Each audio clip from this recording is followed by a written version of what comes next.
Hallelujah,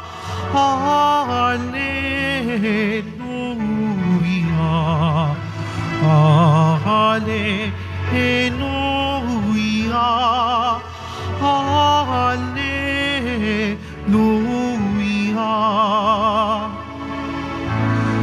Sumunod kayo sa akin, at kayo'y aking gagawin katambal ko sa tungkulin. Hallelujah, Hallelujah, Hallelujah, Hallelujah.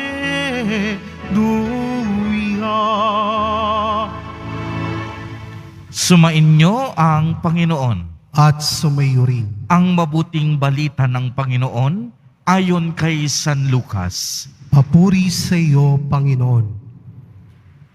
Noong panahong iyon, nakatayo si Jesus sa baybayin ng lawa ng Genezaret. Pinagkalimpunan siya ng napakaraming tao na ibig makarinig ng salita ng Diyos. May nakita siyang dalawang bangka sa may baybayin. Nakalunsad na ang mga mangingisda at naguhugas ng kanilang mga lambat. Lumulan siya sa isa sa mga bangka at hiniling kay Simong may-ari nito na ilayo ng kaunti sa tabi. Naupo siya sa bangka at nangaral sa mga tao. Pagkatapos niyang magsalita, ay sinabi niya kay Simon, "Pumalaot kayo at ihulog ang lambat upang makahuli." Sumagot si Simon, "Guro, magdamag po kaming nagpagod at wala kaming nahuli. Ngunit dahil sa sinabi ninyo, ihuhulog ko ang mga lambat." Gayon nga ang ginawa nila, at sa dami ng kanilang huli ay halos magkansisira ang kanilang mga lambat. Kaya't kinawayan nila ang kanilang mga kasamahang nasa ibang bangka upang patulong, at lumapit naman ang mga ito. Napuno ang dalawang bangka na halos lumubog. Nang makita iyon ni Simon Pedro, siya'y nagpatira pa sa paanan ni Jesus at nagsabi, "Lumayo kayo sa akin, Panginoon, sapagkat ako'y makasalanan." Nang gilala siya at ang kaniyang mga kasama dahil sa dami ng kanilang huli, gayon din sina Santiago at Juan, mga anak ni Zebedeo, na mga kasosyo ni Simon. At sinabi ni Jesus kay Simon, "Huwag kang matakot, mula ngayoy mamamalakaya ka ng mga tao."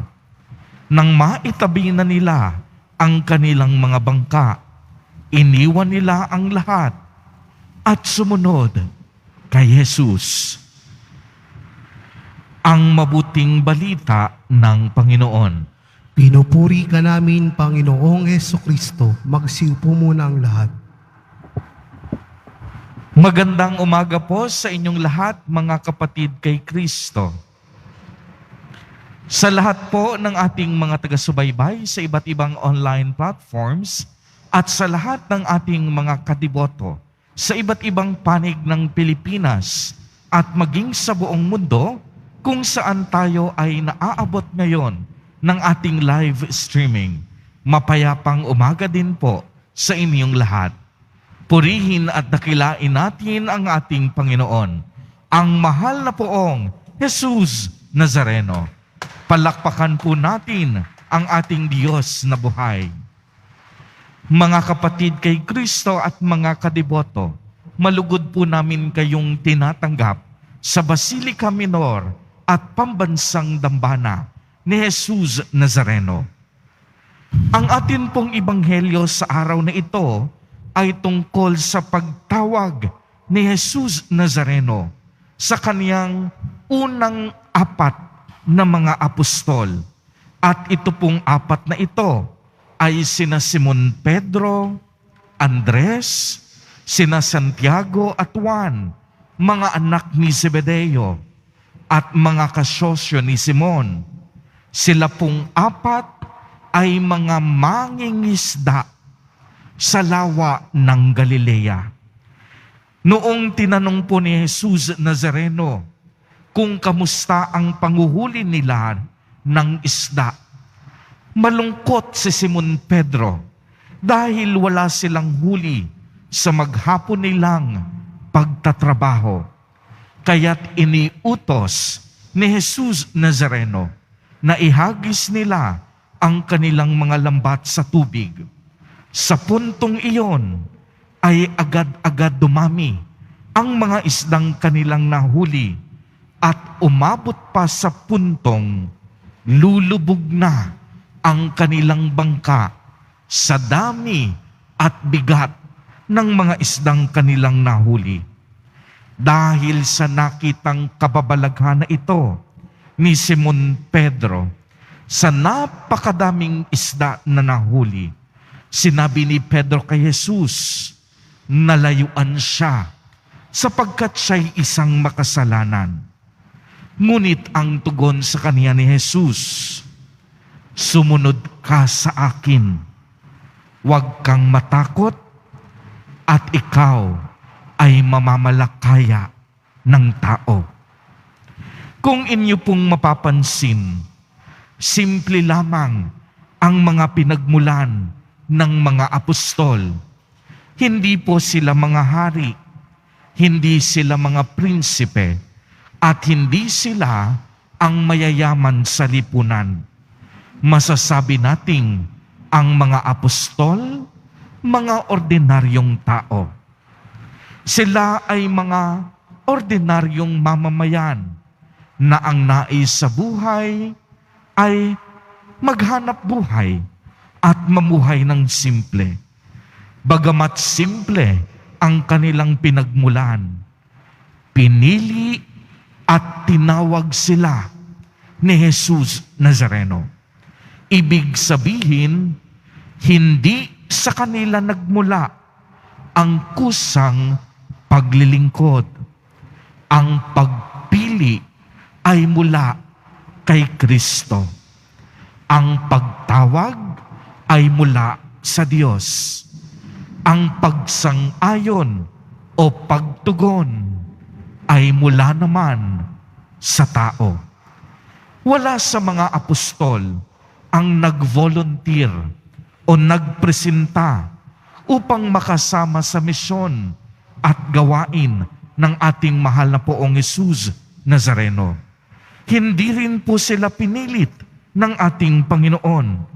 Kaya nga't sinasabi nating ang pakikiisa sa misyon ni Jesus ay daan at paanyaya tungo sa tunay na kabanalan. Ang mga apostol, inanyayahan ng ating mahal na poong Jesus Nazareno upang sila ay mahubog sa pamamagitan ng pakikinig, ng pag-aaral at lubusang pagsunod sa kautusan ng kanilang guro. Mga kapatid kay Kristo at mga kadiboto, tunay ngang masasabi natin na puso ang basihan ni Jesus Nazareno sa pagpili ng kaniyang mga alagad. Ang mga apostol, lahat po sila sa latman, sa yaman ng mundo. Ngunit may puso namang handang makinig sa kalooban ng Diyos. May puso silang handang maglingkod para sa kapwa. May puso silang handang dumamay at magsakripisyo. Kaya't ang paalala po sa atin sa araw na ito, kung nais din nating maging mga alagad ni Jesus Nazareno, nararapat lamang maihanda nating mabuti ang ating mga puso. Handa rin tayo dapat mamatay sa ating mga sarili handa tayong maglaan ng ating buhay at panahon sa pagpapalaganap ng mabuting balita. Dahil ang habilin ni Jesus Nazareno ay hindi upang magpayaman tayo sa pera at ginto, kung hindi magmalakaya tayo ng mga tao.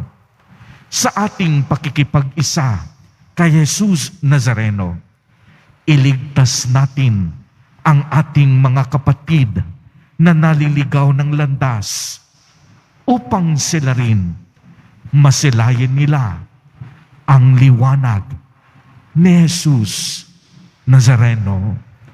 Amen. Purihin at dakilain natin ang ating Panginoon, ang mahal na poong Jesus Nazareno.